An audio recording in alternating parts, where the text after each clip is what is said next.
అదరగొట్టే కారం రంగు రుచి ఆచి కారం పొడి.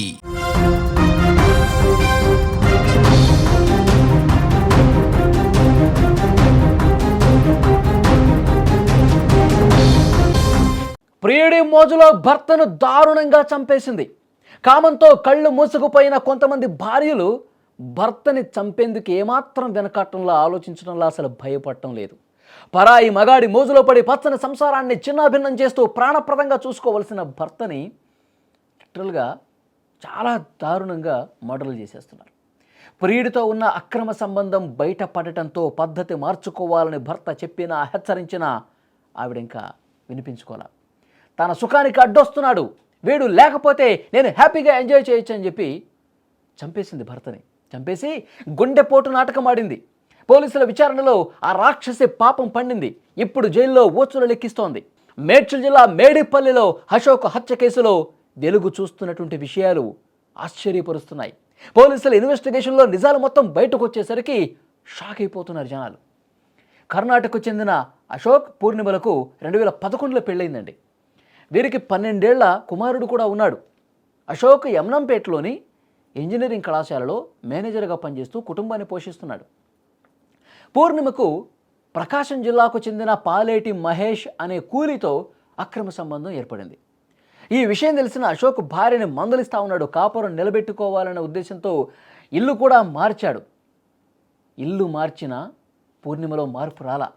సరికదా, తమ సుఖానికి అడ్డొస్తున్నాడని భర్తను లేకుండా చేయాలని స్కెచ్ వేసింది. భర్త ఉంటే ఇదే విధంగా అడ్డుకుంటూ ఉంటాడు, ఇల్లు మారుస్తూ ఉంటాడు. ఈ విధంగా ఎప్పటికీ ఒక టార్చర్ అయిపోయింది నాకు, నా ప్రియుడిని నేను కలవలేకపోతున్నా, నేను ఎంజాయ్ చేయలేకపోతున్నా. ఇది మైండ్లో పెట్టుకొని పూర్ణిమ భర్త లేకపోతే, భర్తను చంపేస్తే మనకి ఏ అడ్డు ఉంటుంది? ఇంకా లైఫ్ హ్యాపీగా ప్రియుడితో కలిసి ఎంజాయ్ చేయొచ్చు అని చెప్పి భావించి ఈ విధంగా చాలా అంటే చాలా దారుణంగా చంపేసిందండి. ఈ నెల 11వ తారీఖున అశోక్ ఆఫీసు నుంచి ఇంటికి రాగానే ప్రియుడు మహేషు, అతని స్నేహితుడు సాయి కుమార్ అన్నాడు. ఇలా ముగ్గురు కలిసి మొత్తం ఒక ప్లాన్ వేశారు అశోక్ని ఏ విధంగా చంపాలని. అశోక్ని ఫస్ట్ ఇంట్లోకి వచ్చిన తర్వాత కింద పడేసి ముగ్గురు అదిమి పట్టుకున్నారండి. మహేష్ 3 చున్నీళ్ళు మెడకు బిగించేశాడు. అశోక్ మెడకు బిగించేసి ప్రాణం పోయే వరకు గట్టిగా లాగి లాగి గొంతు నొక్కి నొక్కి చంపేశారు. ఒకళ్ళు కాళ్ళు పట్టుకున్నారు, కాలు కదిలించకుండా. ఒకళ్ళు గొంతు పట్టుకున్నారు, ఒకళ్ళు చున్నీలతో బిగిస్తూ ఉన్నారు. భార్య పూర్ణిమ ఇంత దారుణంగా చంపేస్తుందని చెప్పి అతను ఊహించలా. చంపేటప్పుడు పూర్ణిమ వైపు, వాళ్ళందరి వైపు, ప్రియుడు ఎవరైతే ఉన్నారో అతను మహేష్, వీళ్ళందరి వైపు చూస్తున్నాడు. ఇంత బరిదిగించారా వీళ్ళు, నన్ను చంపేందుకు కూడా వెనకట్టలేదని చెప్పి అతను షాక్లో ఉండిపోయి ఉంటాడు ఆ సమయంలో. కానీ వీళ్ళు ముగ్గురు కలిసి మీద పడిపోయి గొంతు నులిమి చంపారంటే ఎంత దారుణం చూడండి. ఇక్కడే అసలు డ్రామా ఒకటి ఉంది. హత్య చేసిన తర్వాత పూర్ణిమ ప్లే చేసిన డ్రామా ఏంటంటే, బాత్రూంలో పడిపోయాడు, స్పృహ తప్పి పడిపోయాడు, నేను చంపేసి బాత్రూంలో ఆయన పడేసి ఇక నాటకం స్టార్ట్ చేశారు. గుండెపోటుతో ఒక్కసారిగా బాత్రూంలో కొలాప్స్ అయిపోయాడని చెప్పి ఉటావుట్న బంధువులకు వాళ్ళకి ఫోన్లు చేయటం, ఈయనేమో ఆసుపత్రికి తీసుకెళ్లి నాటకాలు ఆడటం, ఇవన్నీ జరిగినాయి. ఆసుపత్రికి తీసుకెళ్తే చనిపోయాడమ్మా అని చెప్తారు. ఇంకేం చెప్తారు? వీళ్ళు చంపేసే కదా తీసుకెళ్ళింది. తర్వాత ఈ గొంతు మీద, శరీరం మీద గాయాలు, ఎర్రగా కమిలినటువంటి గాయాలు కనిపించేసరికి అనుమానం వచ్చింది. అనుమానం వచ్చి బంధువులు కొంతమంది పోలీసులకి ఇన్ఫర్మేషన్ కూడా ఇచ్చారు. పోలీసులు వచ్చి చూసిన తర్వాత వాళ్ళకి ఇంకా అనుమానం బలపడింది. మొత్తం సీసీ కెమెరాలు పరిశీలించారు.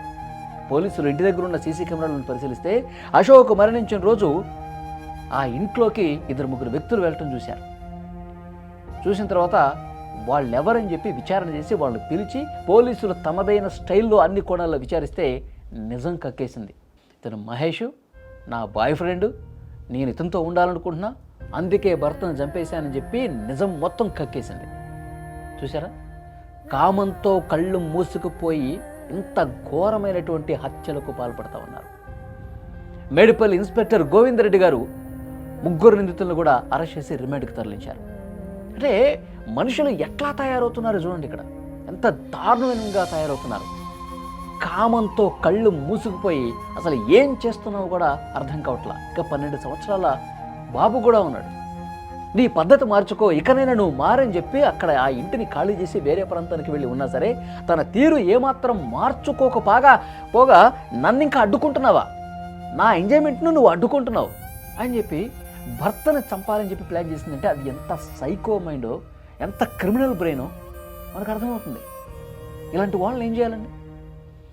ఈ మధ్యకాలంలో మనం చూస్తా ఉన్నాం. ఈ సంవత్సరం ప్రతి చోట కూడా దేశం మొత్తం మీద కొన్ని వందల కేసులు ప్రియుడి మోజులో పడి మగాడి మోజులో పడిపోయి భర్తల్ని చంపిన ఉదంతాలు మనం చూసాం. మేఘాలయ హనీమూన్ మర్డర్ దగ్గర నుంచి ఇక్కడ కర్నూలులో జరిగినటువంటి మర్డర్ వరకు ప్రతి చోట ఇవి జరుగుతూనే ఉన్నాయి. కానీ ఇలాంటి వాళ్లకు సరైనటువంటి శిక్షలు పడకపోవటం చేత వీళ్ళు ఇంత దారుణంగా బిహేవ్ చేస్తూ ఉన్నారు. అమాయకులైనటువంటి భర్తల్ని మోసం చేస్తూ ఉన్నారు. మోసం చేయటమే కాదు, వాళ్ళని చంపటానికి కూడా వెనకట్ల సైకోలు. సో డెఫినెట్గా ఈ వీడియో చూస్తున్న వారు స్పందించండి.